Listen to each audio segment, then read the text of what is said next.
My joy to share the devotion with you this week, and I'm reading from the first chapter of Joshua, verses 8 and 9. Keep this book of the law always on your lips. Meditate on it day and night, so that you may be careful to do everything written in it. Then you will be prosperous and successful. Have I not commanded you? Be strong and courageous. Do not be afraid. Do not be discouraged. For the Lord your God will be with you wherever you go. That's the Lord speaking to Joshua. I think there are a number of principles we can draw from the scripture. And the first one is that we have to be convinced that God is with us. You probably, like me, there are times and seasons in life when life becomes challenging, throws things at you that you never anticipated.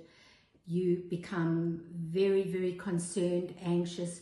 You lack strength and courage, and like me, you have to be reminded that God is with you. This verse reminds us that God is with us, and we need to be convinced of that fact.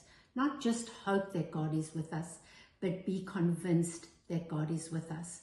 Now, when the leaders of Israel went to spy out the promised land, you'll remember they came across giants, and they said the people looked very large and they felt like grasshoppers.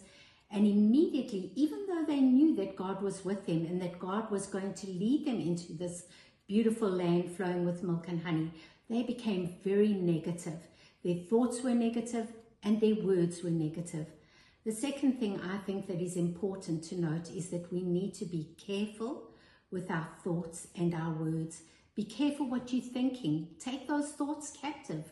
When they're not enhancing your spiritual journey, take those thoughts captive, because when those thoughts keep twirling around your mind, your words can also become negative and impact the health of your soul.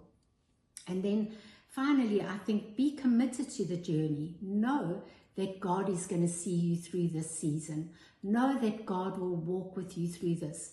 It might not be easy, but be convinced that He's with you and be committed to finishing the journey.